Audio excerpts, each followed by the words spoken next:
Welcome to Kayamba FM, folks. If you are hearing me, please let me know.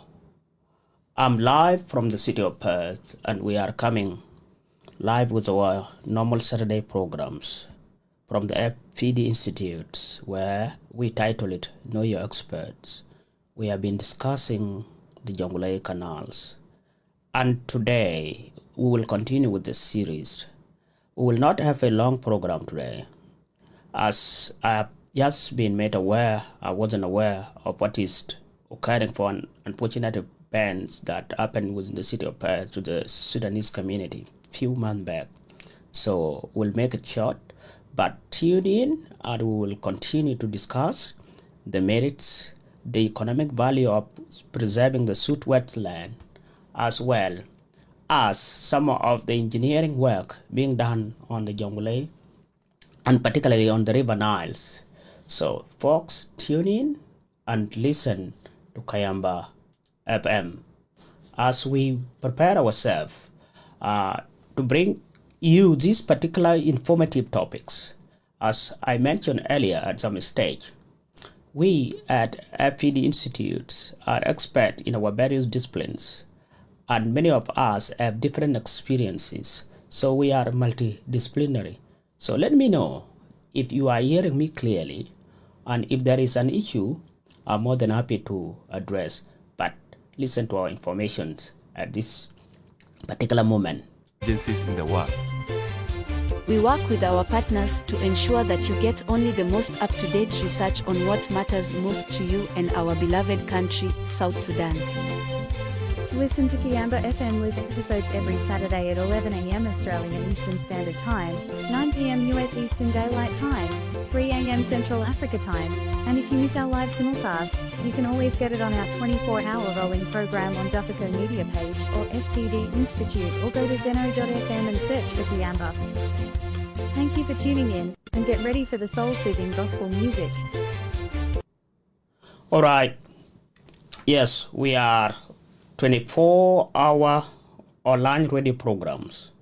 We simulcast on Zeno FM. So just go to zeno.fm and search for Kayamba FM. Today we'll be discussing the Jonglei canals. We have been discussing it and we'll continue with the series. But before we launch into it, it is always good to know the background of the topics.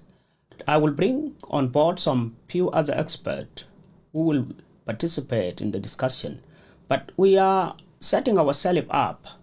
For the last few weeks, I've been on air, and when we opened it up, invited some few speakers. We are in that process of trying to changing the narratives by having some experts who understand things from professional and academic perspectives. So there has to be a blend in the society where things are looked deeply on their own merits rather than having very subjective discussion. So we want the narrative to change. But I will step out a bit to check our audio and the systems. As you know, we are not a big team, so we will be the technician at the same time at the host. So folks, tune in and listen to our information page as we prepare ourselves to discuss this important topic, the Jonglei Canal. It is a topic that is close to many people's heart. You are listening to Kayamba FM. Yes, we are Kayamba FM, where every voice counts. Enjoy listening to soul-soothing music. Used with Creative Commons license. Yes, we are Kayamba FM, where every voice counts. It is true, every voice counts, and each of you can have his or her own voice. So if you are more than happy to participate, you will see the numbers with the live streams. So where I put the text, you'll see that there are so many way to participate. You can call into the studio. You can call me on the messenger, and you can also come to the studio. So you just need to request it, and I will bring you on board. That is how you can participate in the discussions. Is there some exclusion? No, we don't exclude anybody.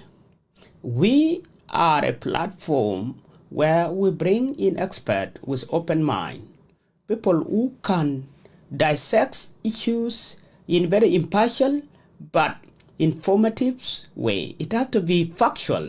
It has to be backed by real research. It has to be backed by science. And that's why you have saw last week, I had done some presentation. And when you use a PowerPoint slide, you can concise your thoughts in a very informative manner. You can bring your ideas in a way that they could be digested, and others can use it to reference, or they can trigger a discussion. And that's the discussion we need to have as a nations. We don't want a situation where people do not discuss things on merit. We don't want a discussion that degenerates into name callings, a discussion that does not impact the future of the nation. And that is how the FPD Institute was formed. It is a platform for people who are passionate about research, people who are passionate to review technical know-how, people who are passionate to impact their own nation. That is the platform, and that is FPD Institute, and it is a home for all of us. And that's why Kayamba FM, we are a station in Perth, is more than happy to work closely with many of the experts in the different fields. So we don't selectively discriminate issues. We look at them at their real impact and what meanings they have. So if you want to participate and you are in Australia, those are the numbers on the screens. And if you are in the US, you can call. You will find them at the bottom of the screen. Folks, prepare yourself for this juicy discussion this morning.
All right, we'll check at what is happening in South Sudan today, and we call it South Sudan in media.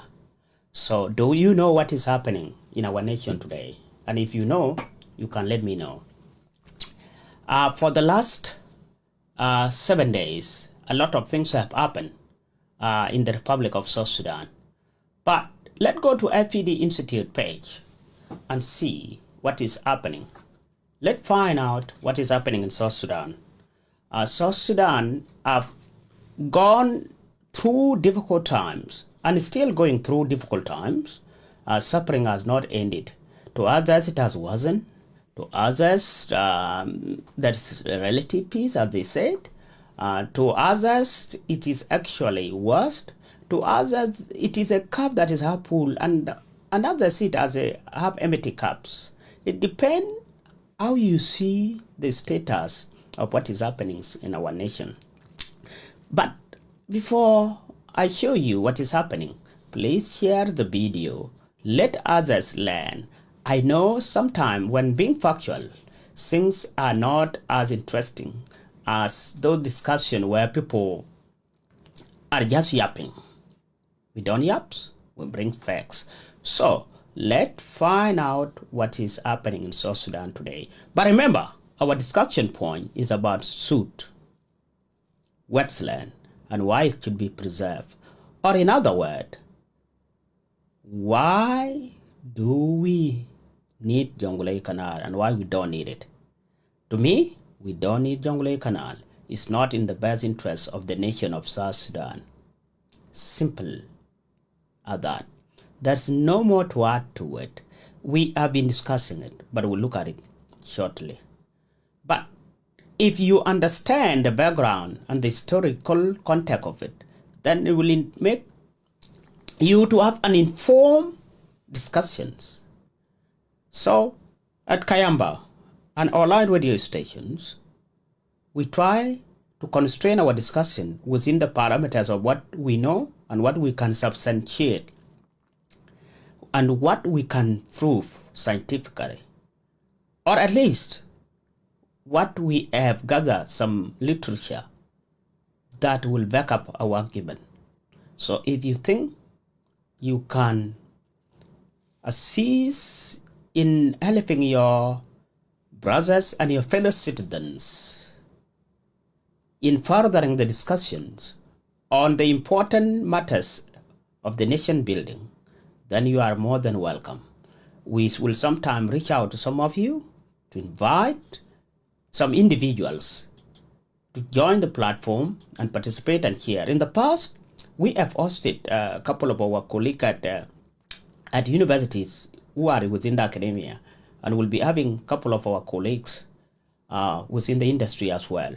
So let's get ready to listen to what we will discuss today, and let's be ready to welcome our speakers.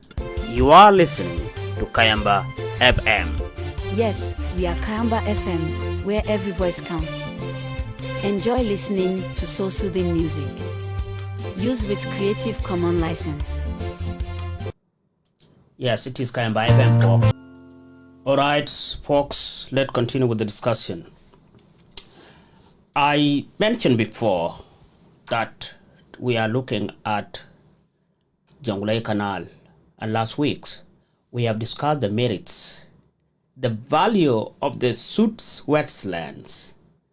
What does it contribute to the nations of South Sudan? And why is it critical that we need it? Is it something that we should have? Is it something we should preserve? And any South Sudanese who have a bit of historical context will understand it. In the last few weeks, I think this is our third week, we have discussed the JONGLEI Canal. And it is that cut that joined the confluence of rivers Sudd and the White Nile just south of the city of Malacan to the town of Bor. It is cutting off the Sudd Wetland, the western part of it, and it is draining water from east to west. And what did we say about it? We said it will have an issue, it will have ramification on the nations, that if you drain the Sudd, then the grain pastures will diminish. All the cattle keepers, the herders, the population will see some exodus. People will move south and east and to the west, patchy part of the nation, because the Sudd Wetland will sustain over 6 million people becoming dry. And that will create a lot of conflicts within the nation. The communities will be contesting sources of grain pasture, particularly the pastoralists. That is one of the ramifications is direct. It is something that is not indirect. The impact of having a JONGLEI Canal will be direct on the population. They are things that you don't even need to simulate or to crack your head to think about. And we had a look at it as well by saying, okay, if you are going to cut, do you know that the whole central, eastern, western side and the northern side of South Sudan, that population will be decimated? And you can see those who are in the lakes in the unity state, the whole of Jonglei, said the whole of Greater Upper Nile, substantially major part of Greater Barakzal, and eastern and central Equatoria will be impacted. It will only small pocket on the western side of Sudan that may be impaired, but from changes to the overall geography of the nations, they will not be spared as such, because the weather pattern will change. It is something that people need to be aware of. So as you grow out of the dark blue areas, you are going toward the dry and the extent of the suits. It extended outward in those areas there. It extended outward. And therefore, as you drain it, everything, the blue in the Niles, it will be diverted, actually, it's being channeled. So that is the historical context of what we have covered so far. We had mentioned that Jonglei Canal was not meant for the benefit of the South Sudanese. That is one thing we said. And I need to reiterate it again. When I started this series, and I shared it yesterday, we said Jonglei Canal was not conceptualized for you. It was conceptualized in 1899 as the best way to manage and govern Egypt by the Anglo-Egyptian. Therefore, they sent an expedition being led by Sir William Gassin, and he came back after 5 years of failure to clear the canal within the Sudd region, and he said he will cut a straight channel from Bor to Sudd. Then we will channel volume of water outside the swampy area, and that became the Gassin Cut in 1904. Gassin Cut was backed up by another engineer who spent 10 years, actually 8 years to be precise, from 1920 to 1930, and he was called A.D. Butcher. He came out with what he called the Sudd hydraulics. In 1938, that hydraulic study was two-dimensional. It's not all about the scientific study of the hydrology of the Nile. It was not more hydraulic, but rather it was more about the meandering and the flow of the river, and it became a basis of reviving the Gassin Cut of 1904. So in 1939, John Winder, who was the British District Commissioner in Upper Nile at the time, rejected it. He opposed, he said, Jonglei Canal will have a serious impact on the Nilotes who live along the Nile. And the Nilotes were the Nuers, the Dinkas, the Morules, the Asholis, the Anuak, the whole, mostly all the Nilotes who depend on the sources or tributaries of the Nile in one way or the other one will be impacted. The thing which South Sudanese need to note is that you don't have to be oblivion that you said you don't live on the Nile that will not be impacted. That is a lie, because the river has tributaries. The tributaries of the river flow into the Nile, and because they flow into the Nile, if the Sudd is drained, you'll be impacted, because water will easily be channeled and they will flow down the canal up north, so no one will be spared. So in 1945, Jonglei Investigation Committee was set up as a way of the Sudan government in Khartoum, which was a colonial government as well, trying to negotiate to protect the civil population. But Egypt was very obstinate, because they had signed the 1929 agreement giving them the right to decide on the Nile. So, but due to Sudan opposition, the Jonglei Canal Committee was formed to engage Egypt in negotiation. That committee did not do a lot of work. It was drilled because there were barriers and opposition. And and the roadblock put on the way by the British and the Egypt in Cairo, the Anglo-Egyptian, because Egypt did not want anything that disturbed the right. But it went on, and the British government in Khartoum, with few backup of East African nations like Uganda, they highlight that equitable sharing of the water resources will be the best way to develop the regions. And therefore, there was no progress on the canal. But before that, at the start, in the mid-19th century, Egypt came up with what they call century water storage schemes. It was covered widely in John Grant's dissertation. And the water storage scheme is that we have to protect Egypt against its shortage of the future supply of water. They had projected it that by 1980s, late 1980s, Egypt will not have sufficient supply of water. That was the projection then. So they came up with the century water storage. The word century water storage is, can you guarantee the supply of water for the next 100 years? And JONGLEI Canal became the center of that. And Egypt has not abandoned the century water storage scheme.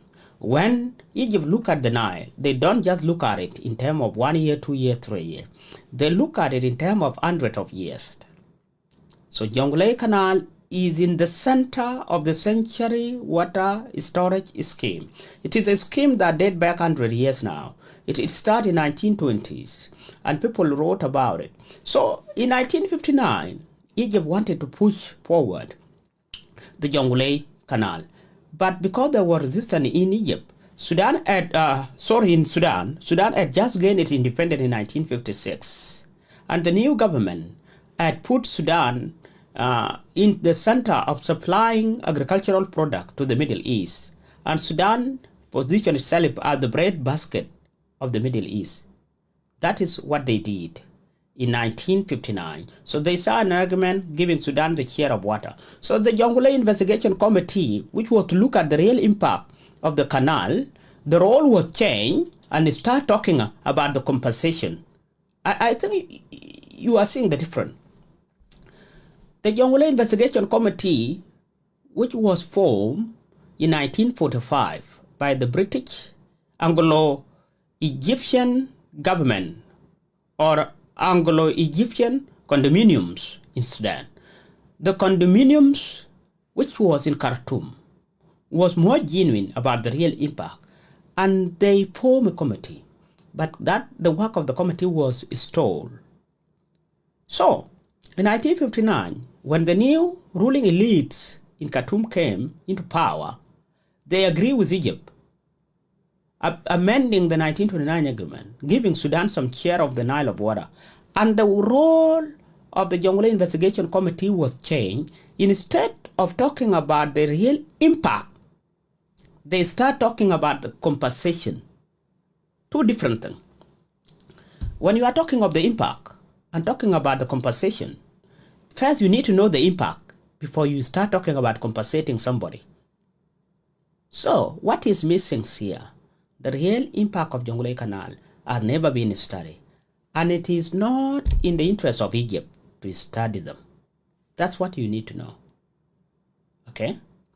Egypt will never support anything that will push for the studies of the real impact of JONGLEI Canal. Egypt would always push for JONGLEI Canal to be established. And they will do a bit of cherry picking of some negligible benefit here and there, marginal benefit. So in 1970s, John Grant took it upon himself to study it under the project of JONGLEI Projects Area, JPA. That was the part of the title of his thesis. And he highlighted that, agreeing with Winder. So the study of Dr. Grant confirmed what was said in 1938 by a British District Commissioner, that there are no benefits to the Nilotes. And thing like Jonglei Canal will not bring a real benefit but marginal. Now, what Egypt did, and this is the thing that politicians and government do. If a government want to push a policy, they wait for crisis. That's one thing you need to know. Every time a major reforms is about to be brought in, there always a crisis. So when you see a crisis, there will always change in the law. Like during the pandemic, you see how your liberties and fundamental rights were stifled because of the crisis. So British start building Aswan's high dams. And in 1962, they had planned to close the Sudd Gate. Every time you build a dam, you build some gate upstream and downstream so that you control the level of water in the dam. So they built a Swan High Dam and they scheduled the work to start in 1961 and finish in 1965. It was a 5-year job to close the upstream and downstream as well, in order for the work to be completed for the sluice gate. The sluice gate are those gates that control the volume of water and the level of the dam. You open them to reduce the level and you close them if you want the water to accumulate. So you have the upstream where the water is coming in, and you have the downstream where the water leaves the dam. So they close the upstream and the downstream. So what happened? Water flow backward. And we experience in the Sudd region a flood that has never been experienced before in 1962-64. And the Dinkas in Jonglei Canal, referred to it as power, the lowest areas were flooded. Now, it looked like someone is calling in, but let me check. So what happened after that is Egypt used that disaster. Egypt used the disaster of 1962 and 64 as an emotional tool. It used it as a tool to whip the emotions of the South Sudanese, and particularly people in the Upper Nile. And they come to you and they said, you know what? If you allow the Jonglei Canal, if you allow us to build the canal, then your area will not be flooded. What they did not tell you is that the flood that impacts you in 1962 and 64, it was not a natural phenomena. Okay? They use it to whip the emotion. As I mentioned before, every major policy reform always occurs whenever there is a crisis. So they agree in 1976, and they sell it to the South Sudanese politician at the time. Many of them were very naive. Most of them were former army generals. We just came back in 1972 after the 1972 agreement.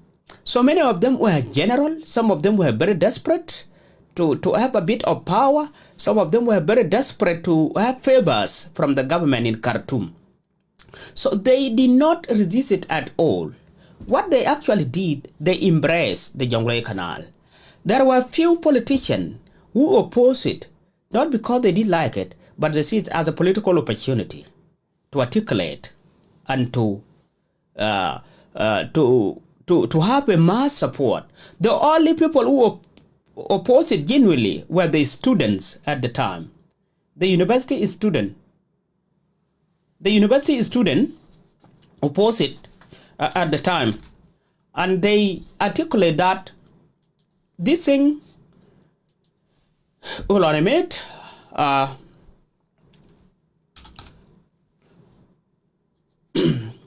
Yes, we will continue with the topic. So they opposed it and they said it will damage the environment. It's not good for anybody. It is not good for the nation. And it is something that we should not allow. The student genuinely oppose. Okay? So they agree in 1976. And because they agree, they want to push the canal. And they have their way. So by 19... let's play a song and we'll discuss, we'll continue with our discussion. Let's play one song. One more. All right?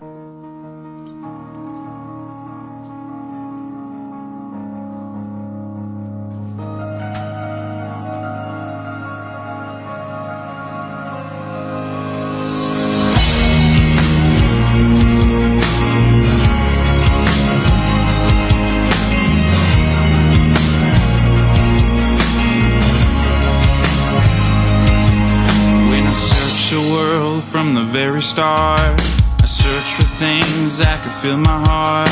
The path I walked led me into you, and that's when I knew. My heart skipped, I went away, and time stopped, but I couldn't stay. And only God could make a way, and that's all I knew. But I need you, yes I need you. I'm not giving up, and I won't go away, 'cause my heart's here in you, and I am here to stay. And even if the fight may try to take my life, I will never walk away, 'cause I'm not giving up, and I won't go away.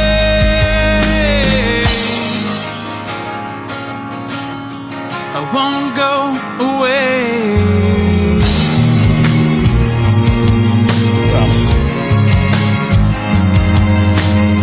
For 20 years we've been pressing on.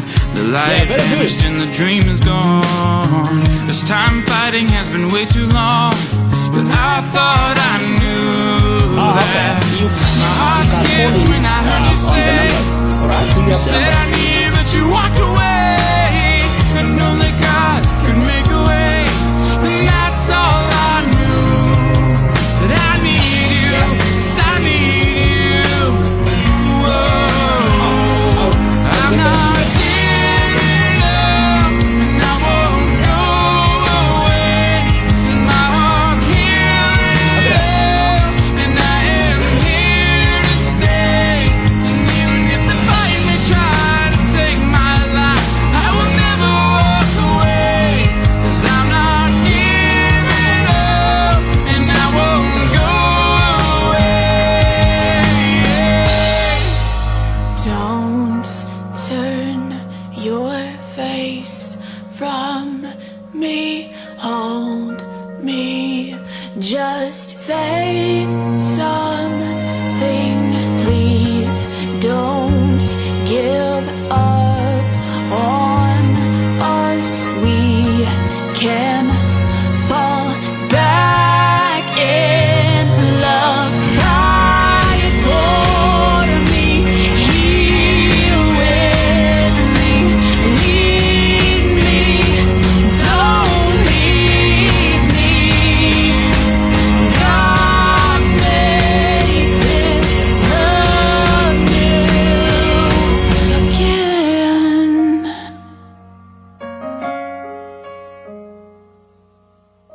I give my love, Hello? I give my heart when I said I do.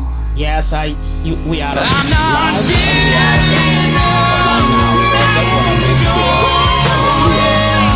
My heart's here in you, and I am here to stay. And if the fight may try to take my life, I will never walk away, 'cause I'm not giving up, and I won't go away. You are clear. It's better now. It's better. I don't know whether you saw me online, but I've just been discussing and giving the historical perspective of Jonglei Canal before. And I was to go with the presentation. Maybe, what about if I go through it and you will or I will let you talk. But last week I've talked about the value of Jonglei Canal. And I was giving the historical perspective today of why it is important that we have to note it was not meant for us. And in these particular situations, it is to be interest of our people to know that it was not meant for them, but meant for the Egyptian to preserve, to support what they call the century water storage scheme. So maybe I will let you give a bit of, you can add a bit of historical perspective as well. And you, one of the soldiers who took arm, one of the things as the former General Kwalmanya indicated that this was one of the things that led many students. You were one of the students when the war broke out, Abraham. So welcome to Kayamba FM. Yeah, thank you to Kayamba Radio FM and the viewers, and to you, Dr. Ajak, for that. I will not really talk much about the historical perspective. Yep. But as I mentioned some time ago, that it was one of the issues South Sudanese took up arms. Yep.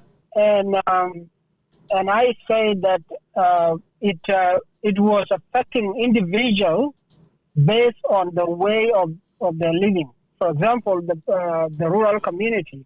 Yep. They have their own perspective, and the politicians and the students, they were all having their own perspective. Because some have like a short sighting and the long impact. Okay.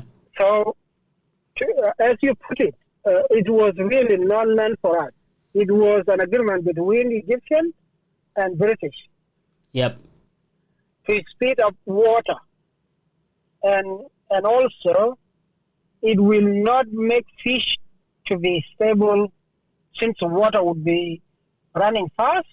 So there would be nowhere they could be, laying their eggs and all that. So the habitat will be impacted, as you put it. Yeah. Mm. Yeah. So if water is running very fast, there would be no somewhere the fish could hide or stay or live in a peaceful way that they can lay eggs and flourish. And to us as South Sudanese, who were able to understand the situation, we were saying this is going to be a long impact, and if it happened, it will never be stopped. Yep. So that's why people, students were protests everywhere, in Rumbek, in Juba, in Reng, and all over the south, and in Bo. So students and WOW as well, they went, they protest against it.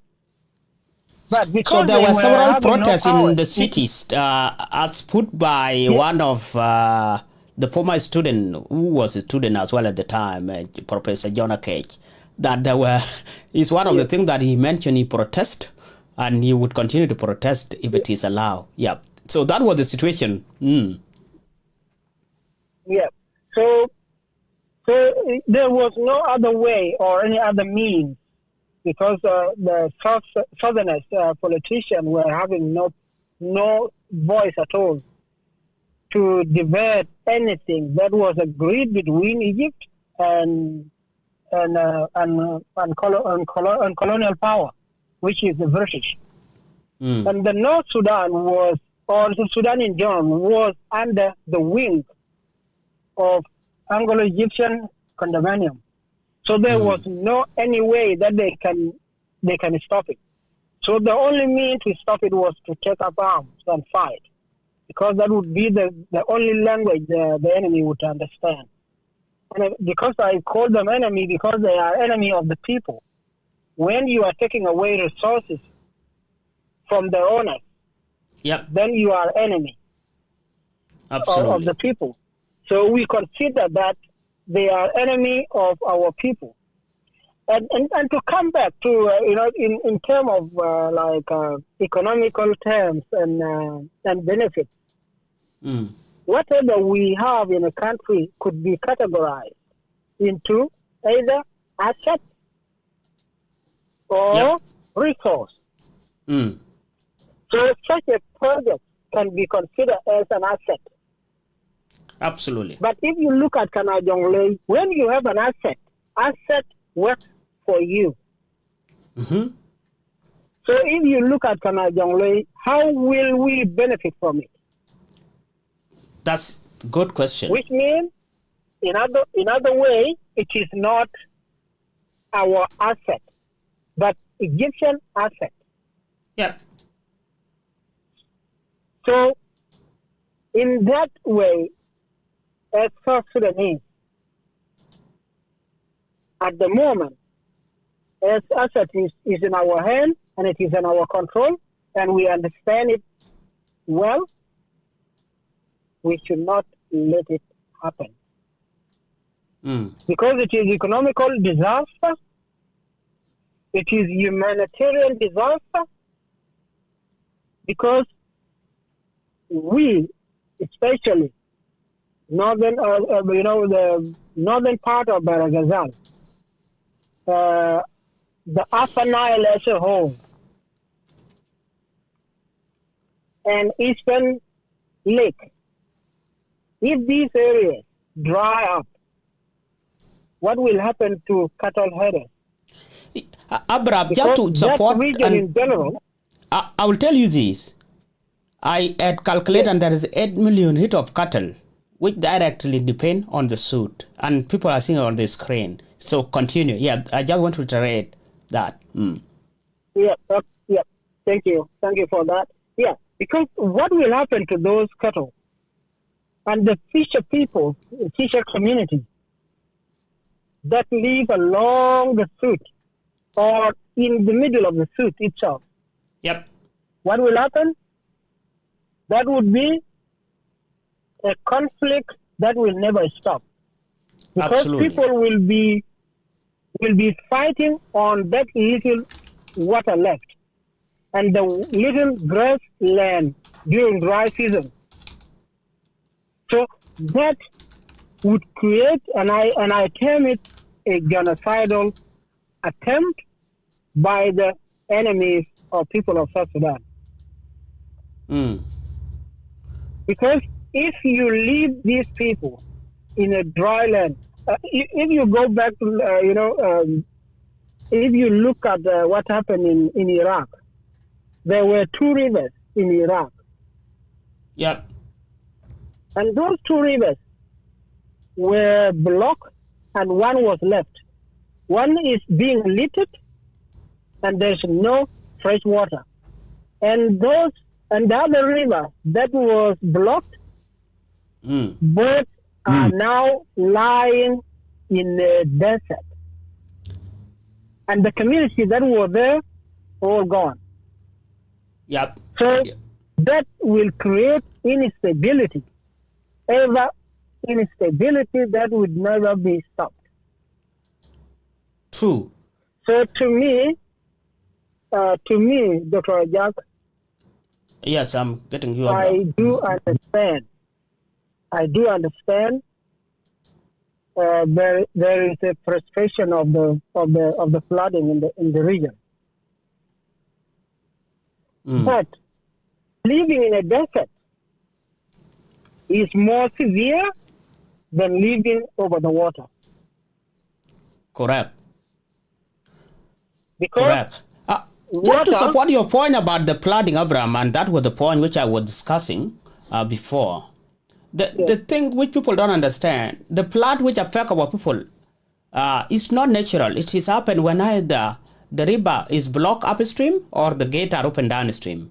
And I was giving an example of 62, 64. It was the construction and the work that was scheduled between 1961 to 65. They opened the sluice gate. They closed the sluice gate at the Swan Dam in 62, and it took them 2 years. And that is why the water receded back and it flooded most of us in the Sudd region.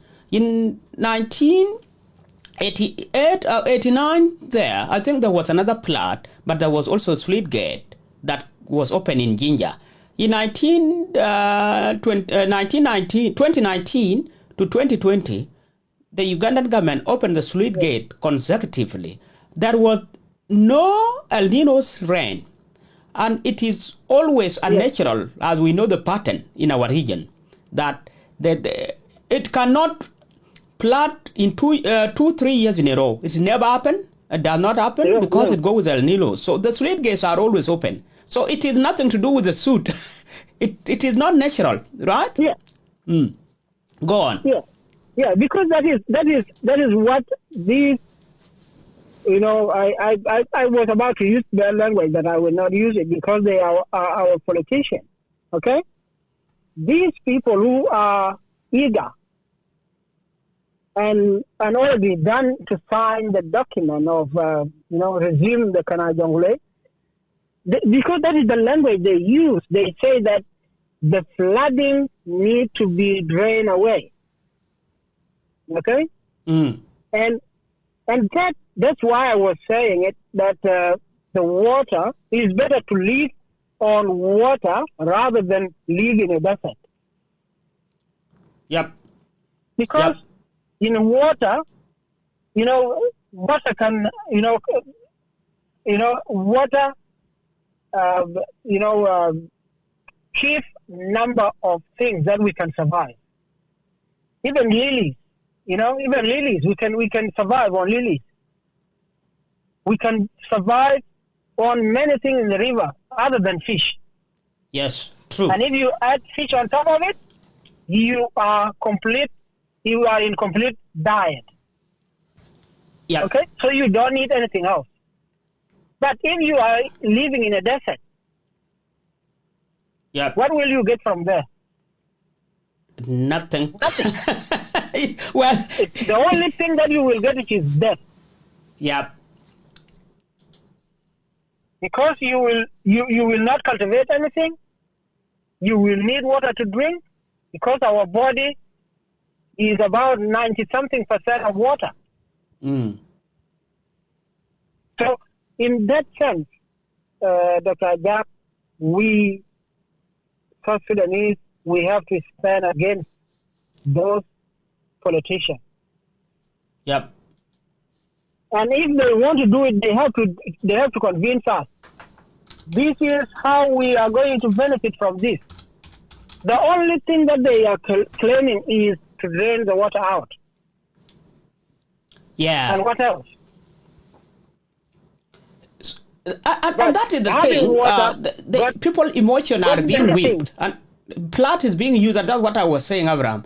Whenever there is a major disaster, it's always an opportunity for every government to push a policy changes. And therefore, it may bring the question, why would the sluice gate be open in Uganda 3 years in a row?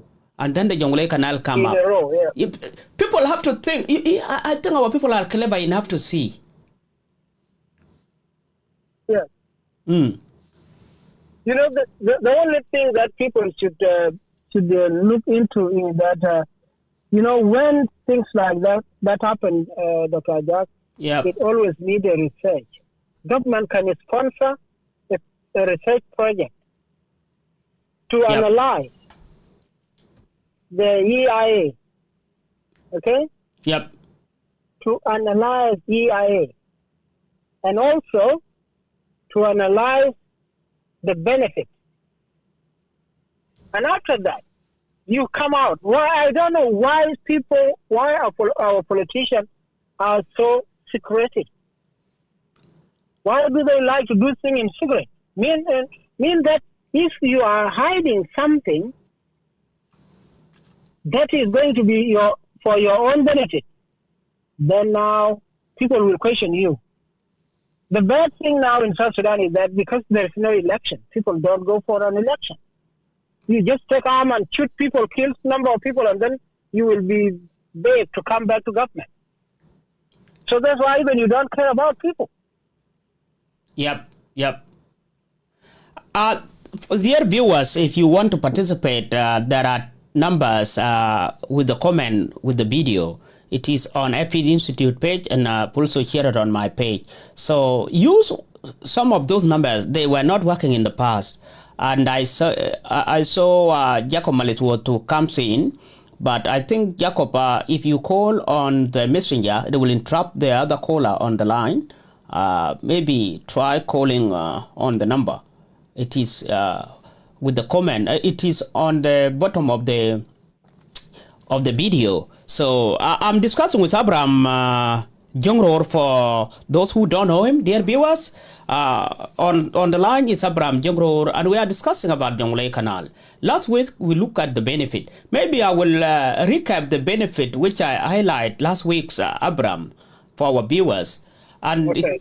I will play also it is on the PowerPoint, because as we are a research group, I had to compare, and based on the research, that the Sudd is 40 to 90,000 square kilometers.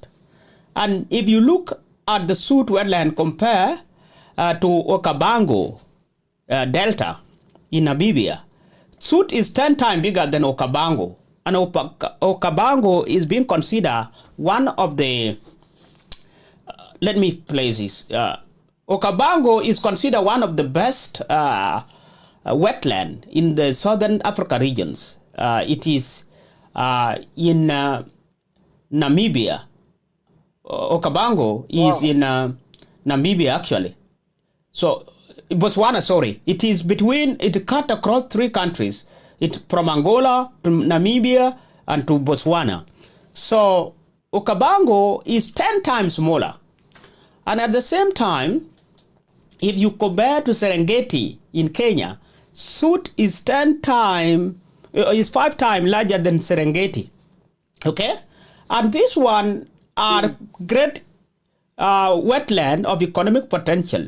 And you cannot talk of African safari without talking about Okavango and Serengeti in Kenya and Tanzania.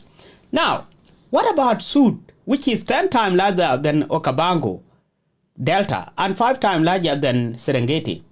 If you look at the benefit of the Sudd, and Abraham was talking to the benefit, I had calculated based on the research. And for those viewers, please, there is nothing that is hard to do. It's not a rocket science. Many of us work in the natural resources. Some of us are data scientists. So we look at the data.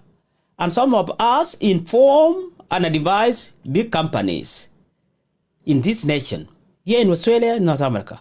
So we are experts in our own right. So we are confident in our numbers. So I just want to reiterate that it's always good to give people confidence to know what they are looking at. So these numbers are based on the real calculation. We calculate the numbers based on the revenue generated by Okavango and Serengeti and compare relative to the potential of the Sudd. Sudd support about 1.2 million households, Abraham, and it support about 5 million lives. This is direct support, direct.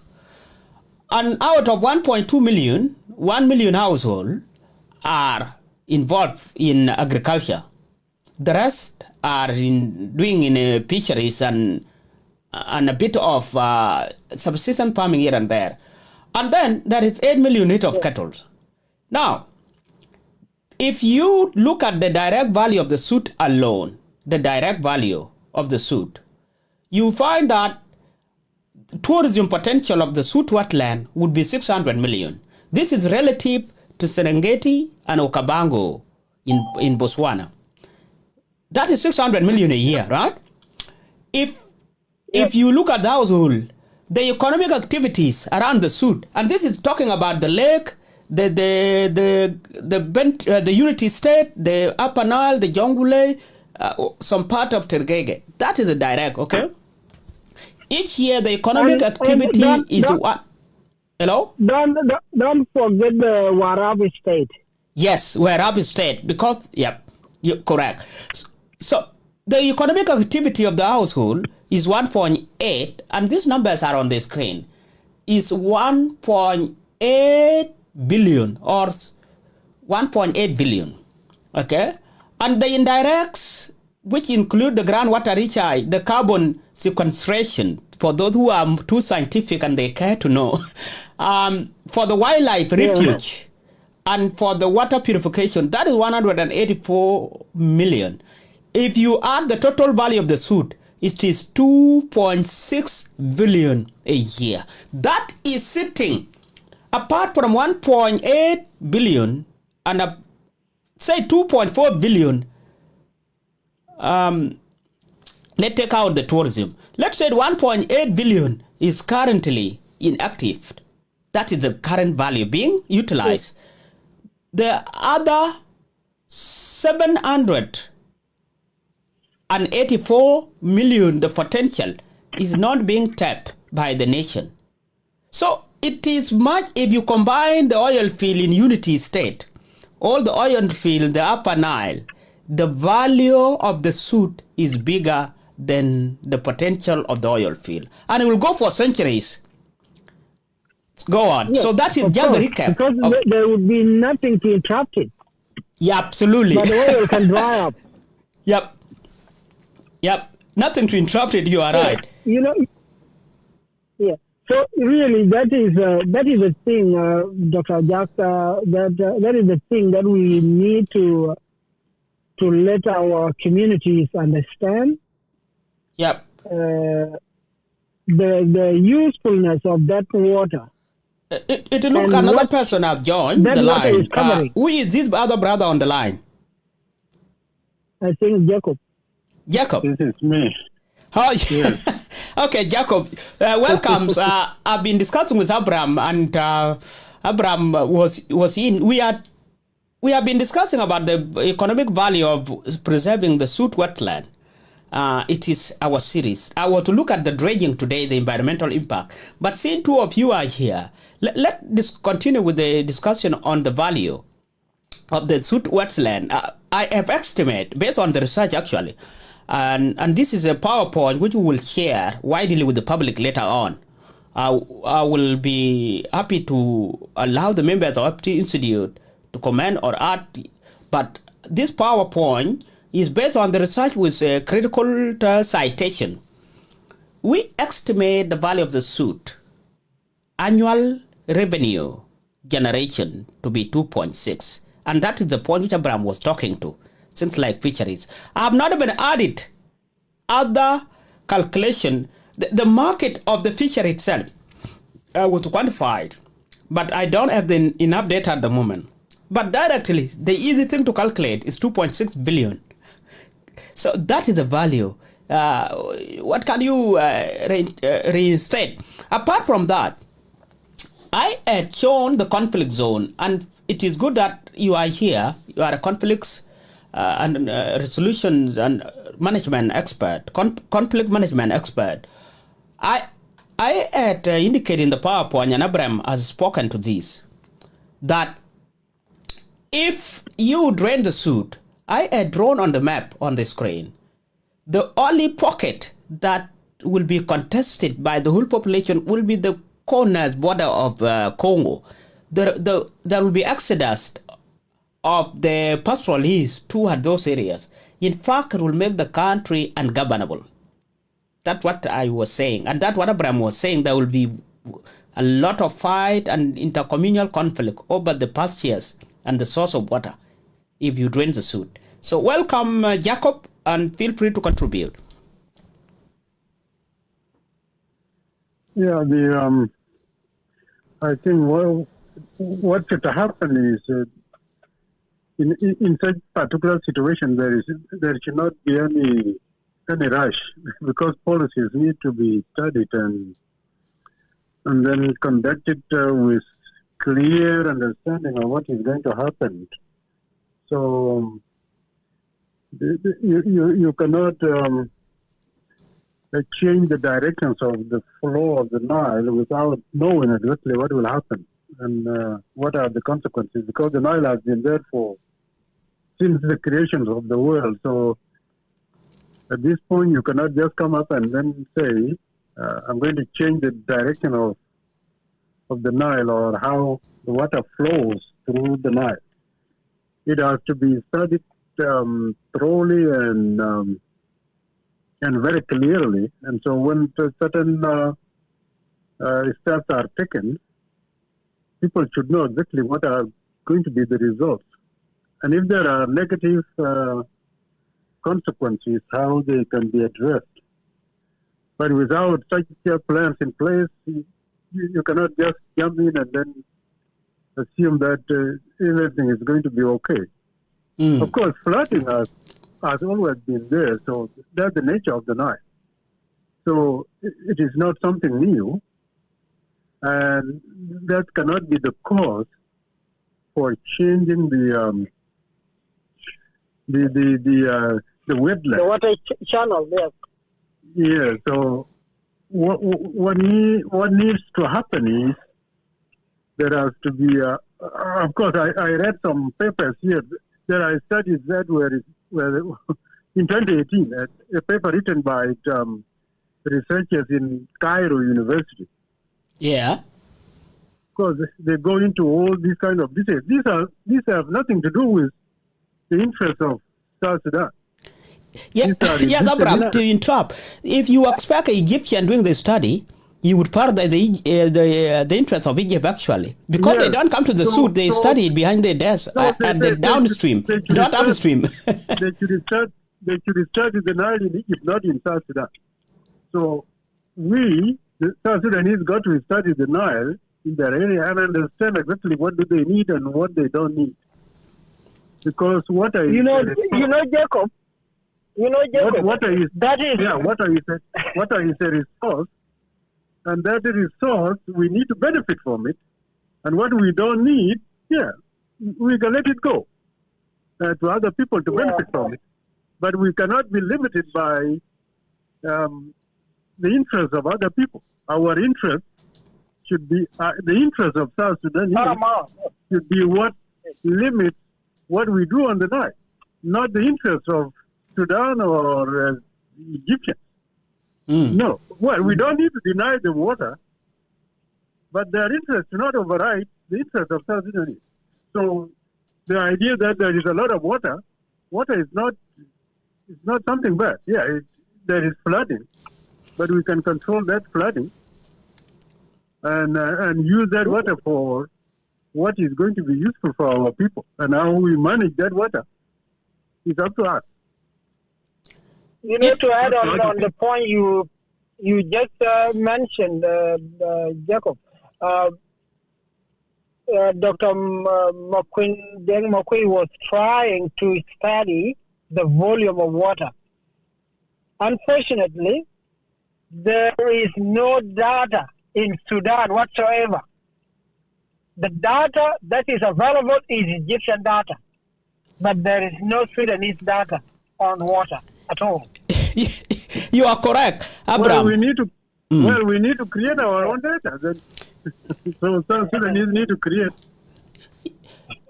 Well, and that of course, you cannot expect data to be available at because South Sudan has never had effective government for how many years? All along.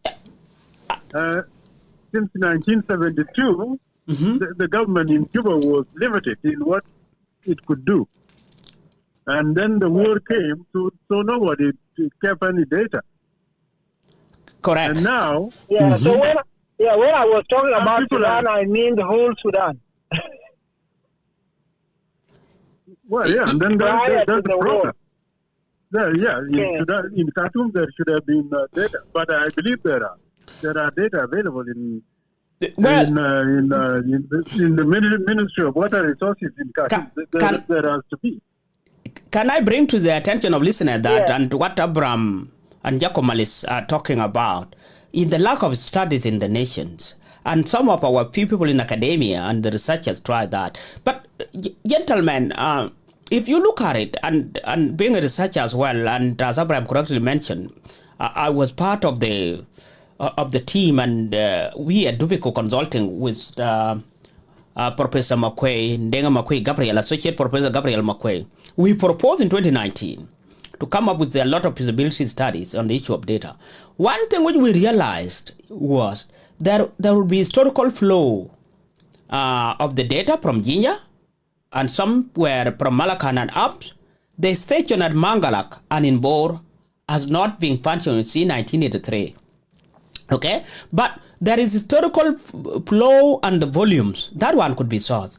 But as Abraham correctly put it, because South Sudanese and the Sudan have no interest to study the river morphology of the Nile.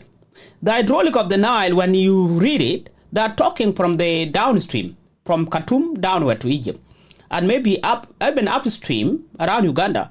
The hydraulic itself, scientifically, what it will do has not been looked at. And it is, I think, there is an opportunity for us, South Sudanese and South Sudan, to create the data.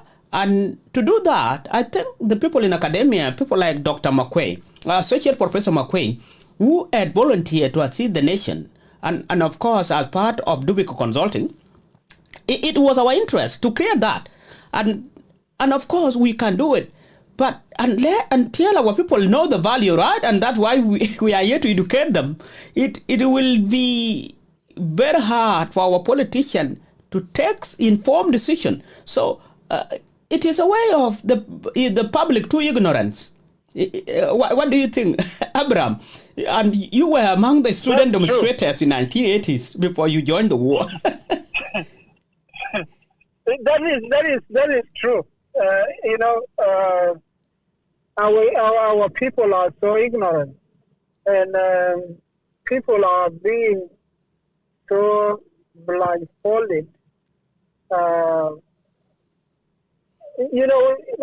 will put it another way. Like in our language, we say there is nothing to benefit you if you are just going to study Dinka language, or be somebody that will establish the system. That is the same thing with the South Sudan and Sudan. They were dependent on Egypt authority, but not on their own. Because if Egyptians say no, then they have to bow. Because if they don't bow, there is nothing that they are going to benefit. So you just live on survival.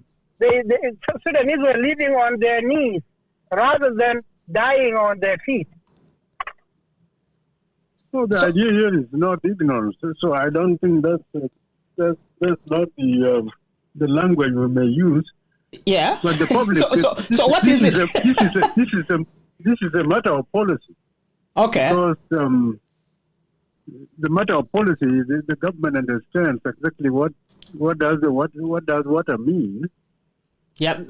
And even people in the villages, they know what does water mean. So it's something that is very important for their own survival. They know it. So what is important is how does the government manage water. So that's how it is a matter of government policy. But we cannot blame the government of it. The government is not even able to govern the country, leave alone manage these macroeconomic issues like to build water system. So what is needed at this point is the idea that there are no resources in the country in order to conduct this feasibility study, for example, unless you have donors somewhere who are going to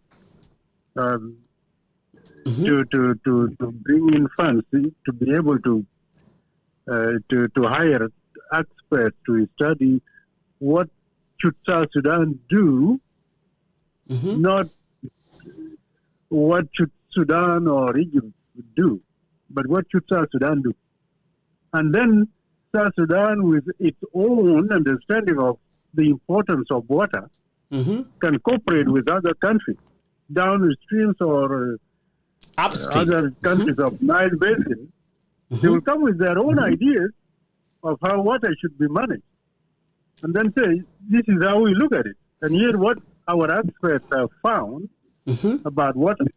So here is our interest in relation to water. Is that policy in the first place? Our own interest in relation to water. So these are the things that need to be defined, because we cannot have the same water policy in South Sudan and then in Sudan and in Egypt and everywhere. No, that's not going to happen. So South Sudanese study got to go in now, because we cannot blame anybody at this point because there was no system in place. And South Sudan, how many years now? It's 10 years old. But is it 10 years into or 5? We are going into our second decade, isn't it? And we have been fighting all along. Yeah. So, but I don't know if there are studies that are available. For example, in Khartoum University, that would be a different place. So only academics may access the publicly available information. Yeah. But the secret of the state there, nobody's going to give you the secret of the state in Egypt, the secret of the state in relation to water in Sudan, in Ethiopia, in Uganda, in Kenya. Nobody's going to give you that. So you got to establish your own data that are going to put with internal interest. Yeah, absolutely. Because this is a matter of national security. So you cannot, Sudan cannot share that information with South Sudan or Egypt or any other country. The same thing, if we particular information, that is going to be a security issue. So South Sudan will not share it with, but there is public information that anybody can access and then take a look at it and say, okay. But there has to be cooperation on how to manage water. In order, because water is useful, is vital for Egypt. And we know if you read any book, that's why Egypt is interested in Sudan throughout the history. Throughout the world was created. And that is the genesis of the canal, actually, Jacob and Abraham may cut in if you, because this is a talkback radio. When they conceptualized the Jonglei Canal, which was called Gas and Cut in 1904, it was a realization from the British government that you cannot govern Egypt without controlling the Nile. And if you can guarantee a consistent supply of water to Egypt, then you would be sure that you will govern Egypt peacefully. That was the thing. So Egypt would always have interest. And neither should anyone say that Egypt should not have water. It's not the interest. The interest is how do we ensure that we preserve the greatest wonders of the universe, the Sudd. Is bigger than any other swamp, which is a blessing to the nation. And what value do our people know the value? And as we demonstrate, the value is 2.6 billion a year. The problem is, if the population is aware and sensitized, then they can talk to their politician and there might be policies to preserve. Another thing is maybe to sensitize people to sign things like petition being championed by University of Juba. Another thing as well is maybe if there is a real push, then there might be a policy framework to preserve natural treasures like the Sudd, which I'm not sure it is the talking point at the moment in the nation. And we in the FPD Institute is trying to sensitize that population, right? So our interest is, Sudd is great. Stop the canal and don't push for it. Let's learn about it first if we really need it. I think that is the talking point, right? Well, yeah, that's what we need to do. Yeah. So we are not saying no, but we want to know what it is. Yeah, good point. If we discover that one, if we discover that later on that canal is not good, then it has to stop. It should not happen. But if it is good for whatever reason, then we need to see that. And that has to be our own study, not somebody else. Not someone's study. Okay, Abraham, come in. You were to say something. Yeah. What I was about to say is that Jacob mentioned it earlier. It is the issue of the ignorance and why people are ignorant. It's because they don't understand the value. Absolutely. If they are well aware, they will not be seeing it as just something that happened and will go. You know? And if you look at the EIA, yep, it is not. being done at all. And we cannot blame them. They don't understand it.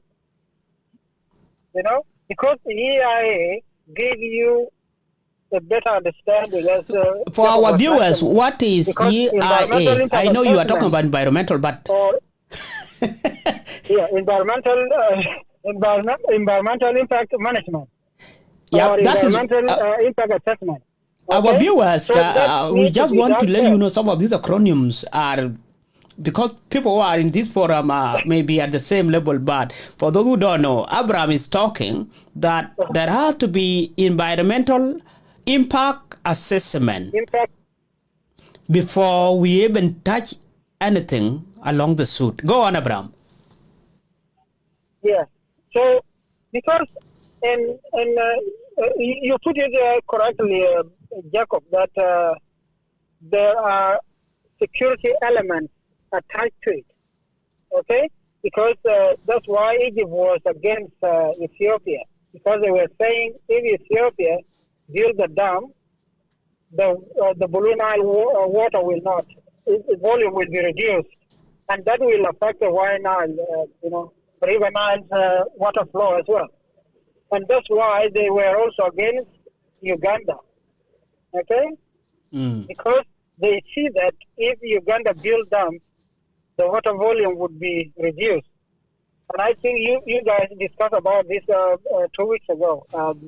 The cubic water that goes to Egypt and the cubic water that is left to Sudan and left to Ethiopia.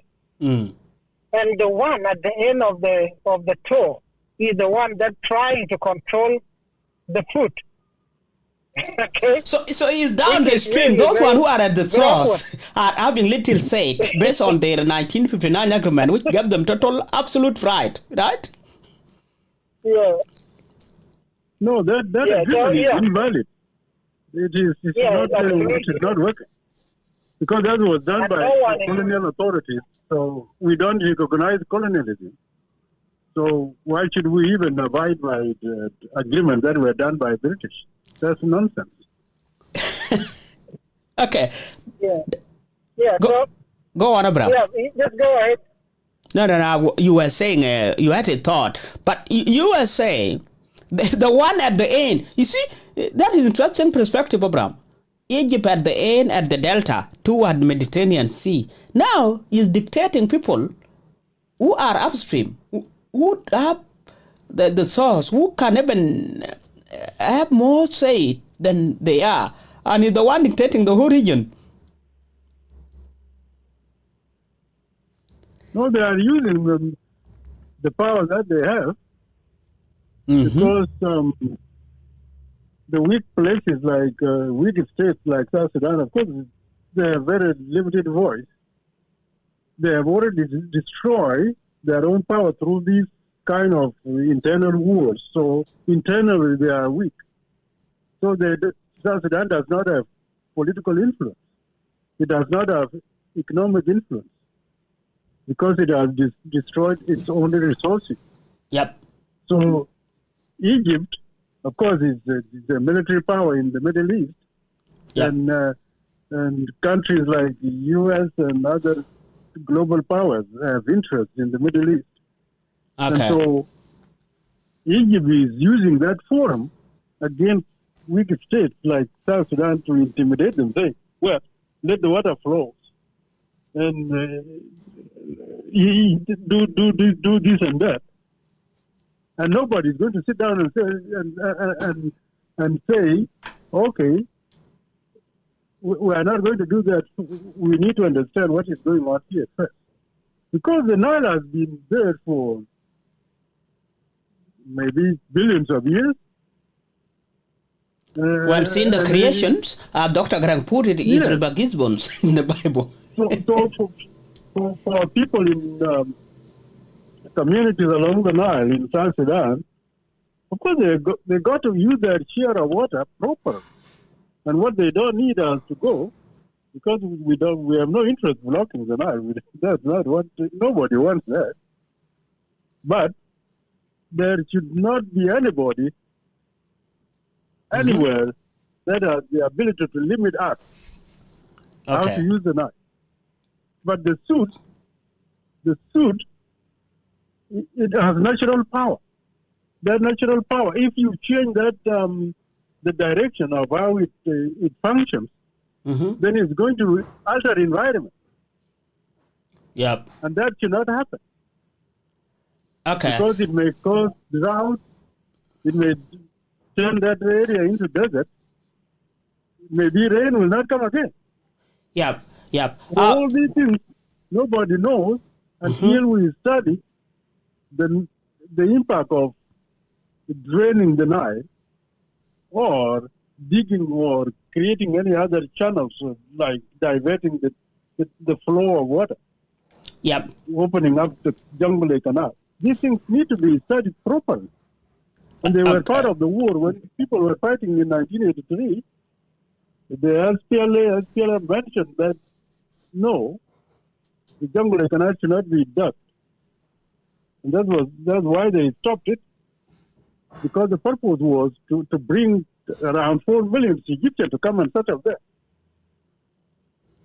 And so there was a lot of political. So are you saying, and that the Egypt interest is not only if they have the canal, but if it means that they can secure the flow of the water by having some part of their population in the country, then it will be a very favorable policy to them, or is one of the hidden policies underneath? That was the initial design when Jafar Numeri, because they have this idea of forming confederation with Egypt, Sudan and Egypt. Okay. So Sudan and Egypt were supposed to be one country in some ways, having political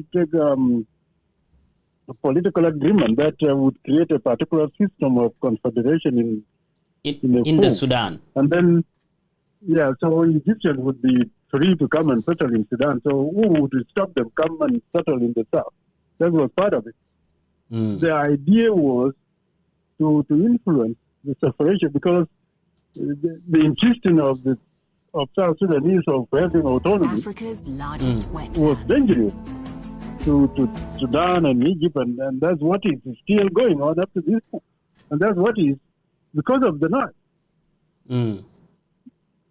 So what needs to happen at this point is, yes, we need water to go to Sudan and Egypt. Nobody has a problem with that. Yeah. But it has to go once we have gained access to what we need from the Nile. So you are talking from our own share of the Nile as well? Yes, we got to have our own share, and nobody should even determine how much we get from it. Okay. It is only us. If we have enough of it, then the rest should go. And that is one of the things. But the Sudd area must remain safe, because that's ecologically, that's what keeps South Sudan safe. Because that's the source of water. Yep. And it is a source of environmental stability for the nation. Correct. Yes, for the whole of South Sudan. Otherwise, we cannot survive. That's good. Abraham and Jacob, I think we have been for 1 hour, but the point is, the bottom line is, it is, until we know what Jonglei Canal is, it will be premature for anyone to support the digging of the canal. And the South Sudanese have never participated. And I've highlighted, and the literature indicate that not even Egypt has studied the real impact of Jonglei Canal, because there has never been an interest. And that is how the mandate of Jonglei Investigation Committee was changed in 1959 into a compensation to. But you need to know what will be damaged before you start talking of compensating the people. And you mentioned it will create a bit of conflict, both of you, Abraham, that people will be oxidizing, as I mentioned earlier, leaving the dry region for the grain pastures. And that will make the country ungovernable. I think it is fundamental and a matter of national security. We start this series with peace and stability. Without clear source of water, you can be sure of in a stable nation that cannot be governed. I think it is something we need to underscore. We are about to wind up. What would you want to say to South Sudanese about the Jonglei Canal, Abraham? Briefly in a minute or so, and then Jacob will follow, and I will close the stations after this. Yeah, I will let you go. You guys can conclude, and because I got something else on my hand now. Sure. All right, thanks, Abraham, for coming. That is Abraham Jungror, is a member of FPD Institute. He will be my co-host, and we'll be bringing in some new speakers in the near future. And considering Jonglei Canal will impact the life of our local people, we will run our next session in Dinka and possibly even Nuer at some stage, and Juba Arabic. So I encourage you, Abraham and Jacob, what we have said in English, this presentation need to be explained in local languages in Dinka and in Nuer for the people to understand. We will have a session about 30 minutes, 40 minutes on that, people to understand what we are talking about. Because literacy and learning is not always foreign language. It can also be Dinka. So speaking of foreign language is not the measure of intelligence or measure of knowledge.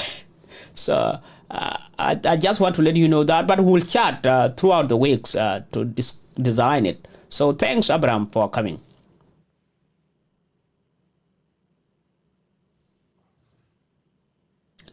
Thank you. Thank you. Jacob, your parting shot. Oh yeah, of course. What we need to say at Dr. Jack is that the activities along the Nile need to meet the needs of our people. That's the most important part. Mm-hmm. Anything else is secondary. Anything else is secondary. So, well, this year there are a lot of issues with flooding and all these things. But that has always been part of life along the Nile. So the water comes, but water is not something bad.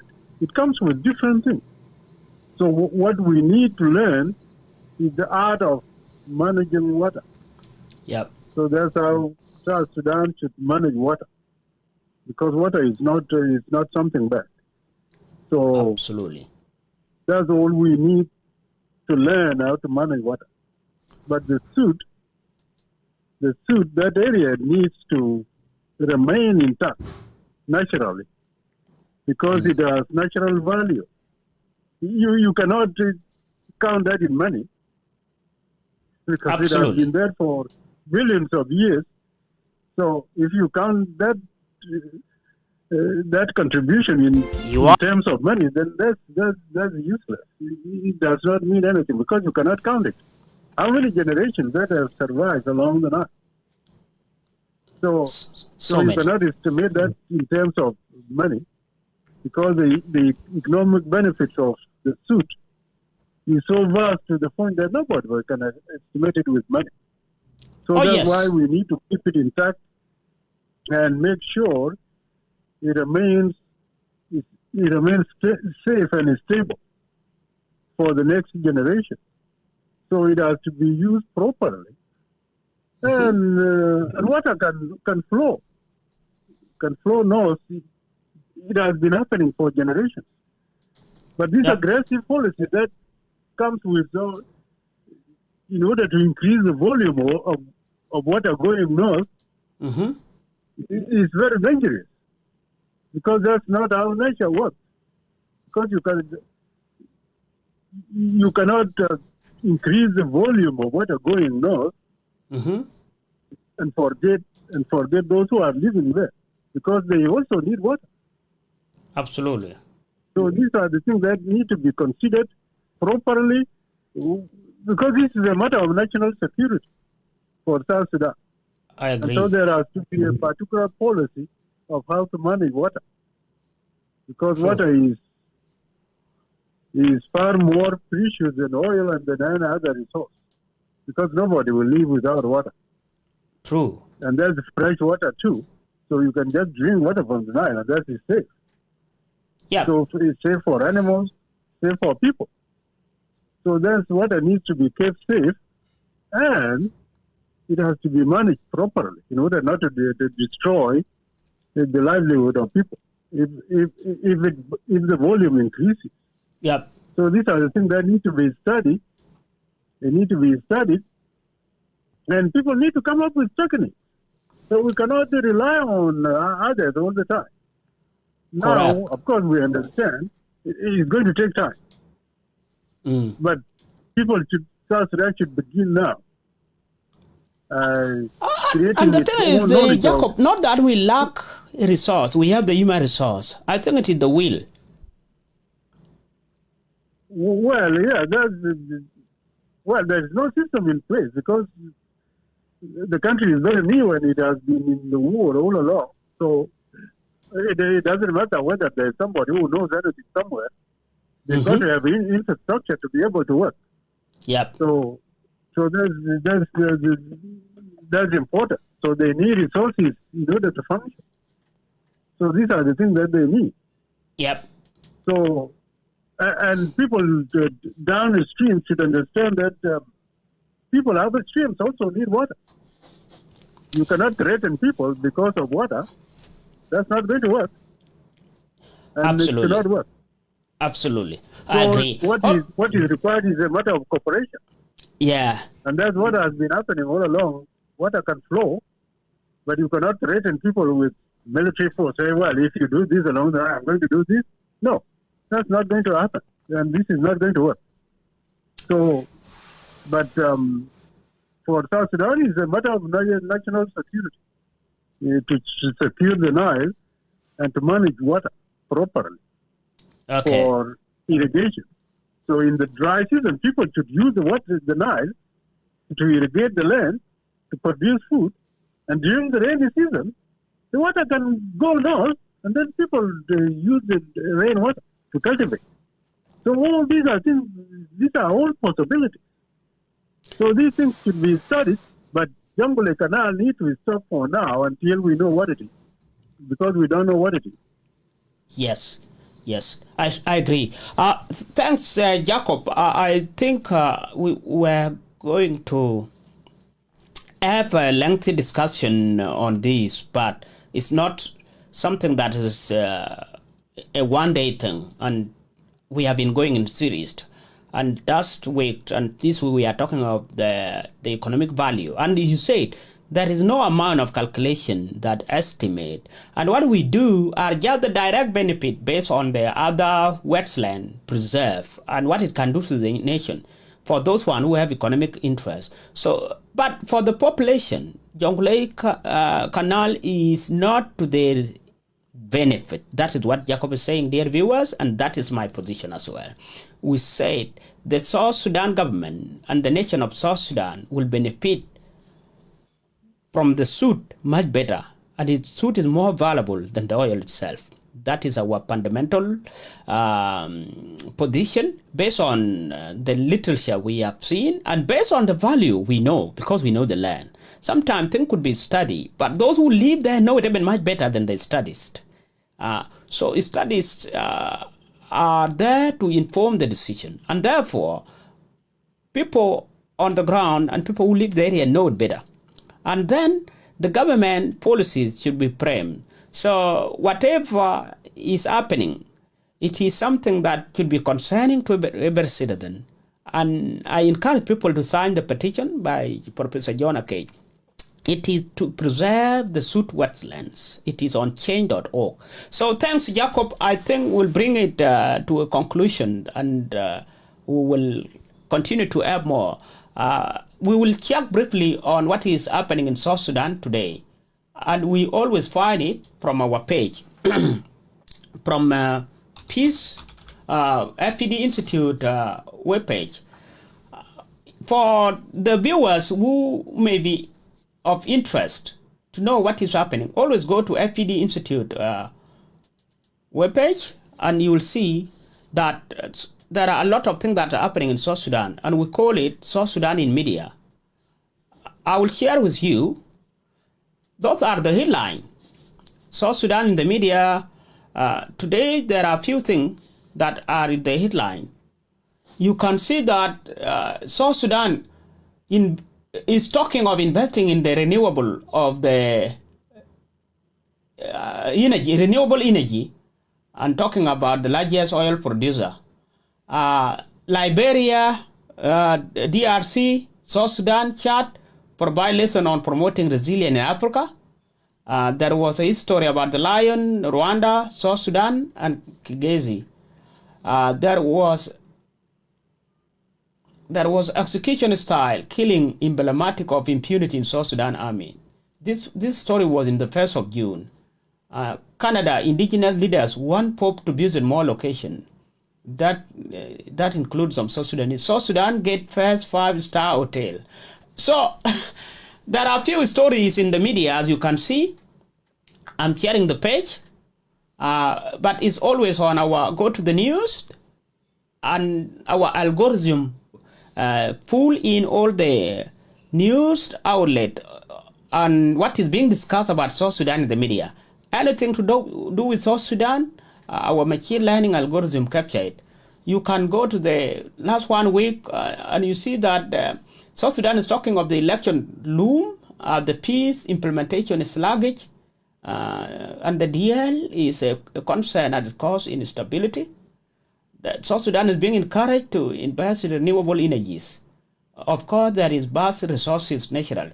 So, and you see a communal trip to South Sudan in July. They are talking of the Archbishop of Canterbury coming to South Sudan. Anyway, that is South Sudan in the media. You don't have to go and do the Googles. Just go to FPD Institute, and it is peaceforum.press. And you go to the news website. Kayamba FM will also bring you RSS feed all the time. So just watch out for our RSS. It will be coming in. And that is South Sudan in media. And thank you, Jacob, for being with me this morning and being the coordinator of FPD Institute. I think it is something great that we are synthesizing our population. It is a platform to share knowledge and educate our people. So thank you. Okay, thank you. See you next time. See you next time. Thank you. And I appreciate your presence. Are listening to Kayamba FM. Yes, we are Kayamba FM, where every voice counts. So, dear viewers, that is our program for today. And you have been listening to Kayamba FM. So, this morning we have been discussing about the JONGLEI Canal. Enjoy listening the benefit. to South Sudan music. Let's listen. Use with Creative Commons license.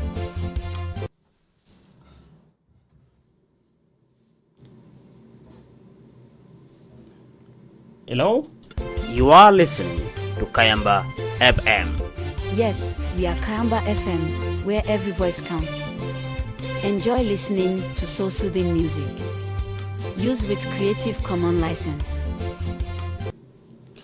Hello, thank you for listening and tuning in today.